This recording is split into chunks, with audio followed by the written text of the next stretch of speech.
Welcome to Series Planning, the series where I'll tell you all you need to know about the book, manga, and graphic novel series that you want to read. My name is Aaron and I like conquering books. And today we'll be talking about a book series that is dear and close to my heart. The Gentleman Bastard Sequence by Scott Lynch.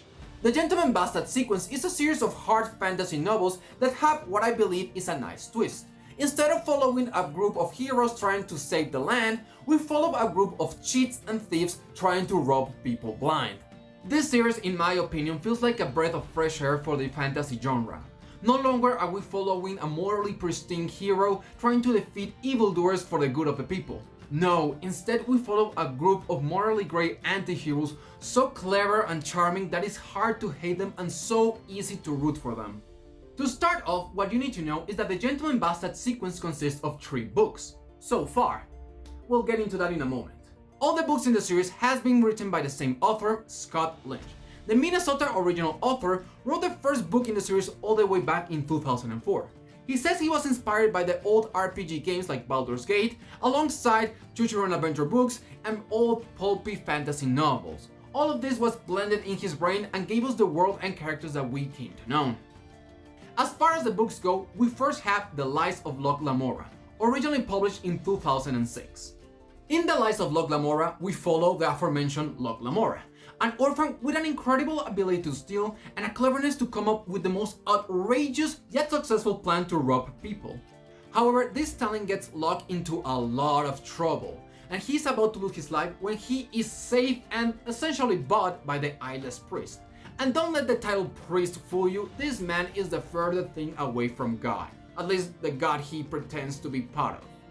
As it turns out, the eyeless priest is actually gathering a group of children that show particular talents and training them into becoming high-tier thieves, the ones that don't feed off the poor peasants in the street, but are able to lie, cheat, and rob the richest and most influential people in the land.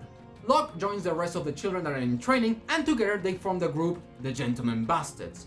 And in time, Locke and the Gentleman Bastards become prolific predators of the richest people in the land.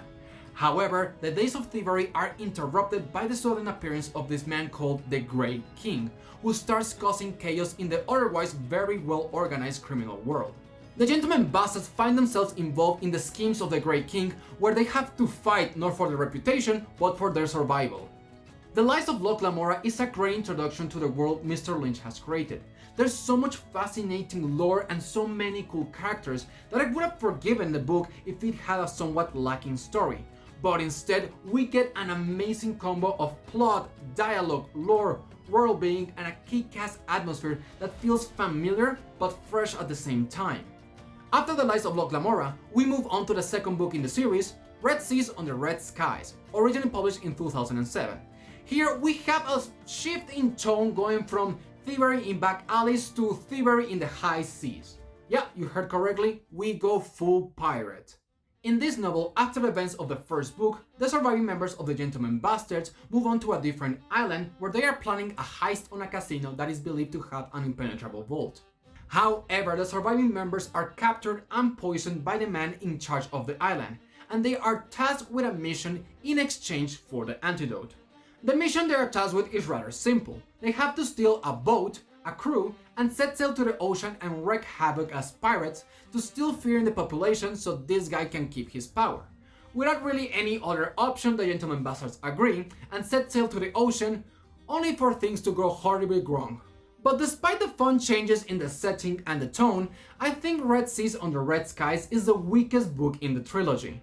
Throughout the novel, Mr. Lynch uses what I would call cheap tricks to create tension and suspense between the characters, and this is exemplified at the very beginning where he creates a sort of hook for the rest of the novel. But when we actually get to see what this hook was all about, it actually feels like a meaningless scene.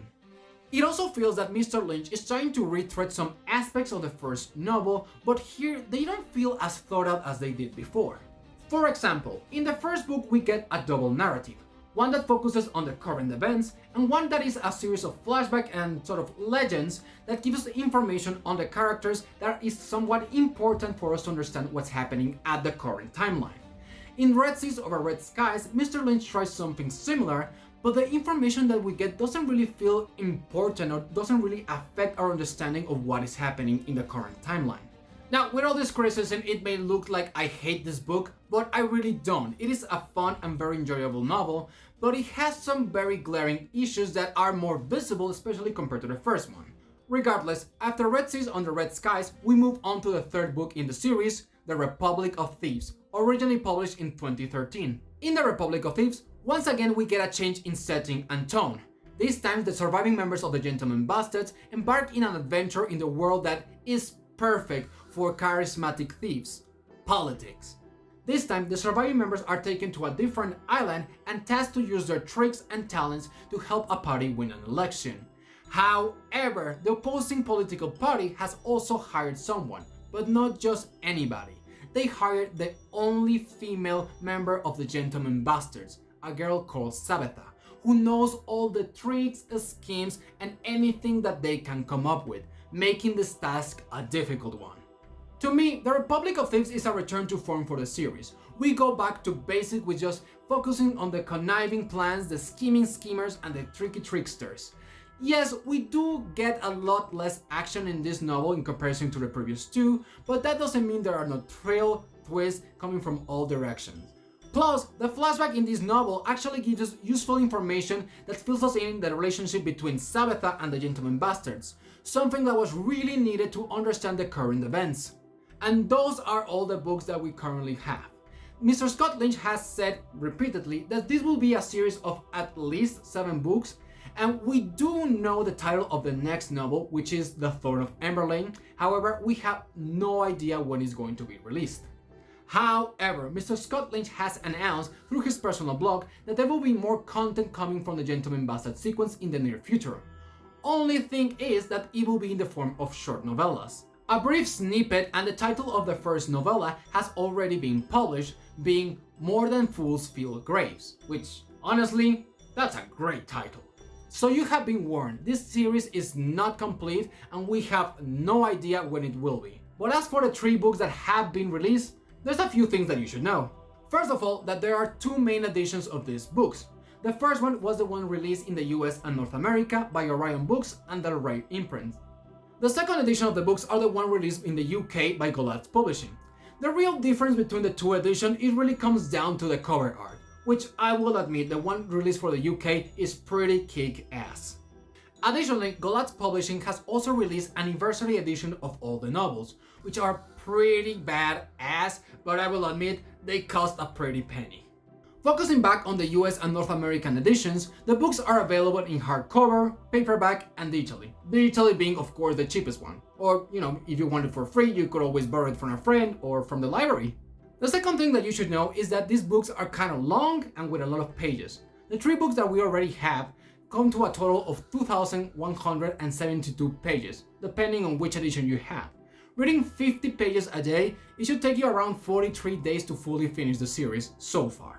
Or, you could go at your own pace. As far as who would I recommend this series to, well, first and foremost, I would recommend it to fans of the fantasy genre. Especially if you're looking for something that is different from the young adult tropes and something that feels a little bit grittier, with great world building and fresh at the same time. And I would also say that even if you're not a fan of the fantasy genre, but you like movies like The Godfather or Ocean's 11, you may find something appealing in these novels. Another thing that you should know about this novel is that while it likes to focus on the highs, the violence, and the crimes, a big chunk of them are also focused on the relationship between these characters.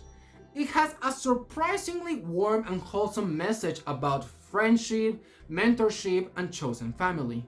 Although I have to warn everybody that this is a series for adults. There are no punches pulled during the fights, there's blood, guts, and they're in very graphic detail, and there are constant mentions of sexual activities and consumption of alcohol and drugs, so you have been warned. And that's pretty much all you need to know about the Gentlemen Bastard series. If you're planning on taking on this series, I can only wish you good luck and good hunting. If you found this video useful, you can also give it a like, it's completely free. And if you want more content about books, manga, and graphic novels, please consider subscribing so you get a notification when my next video comes out. Other than that, my name is Aaron, and I'll be seeing you all.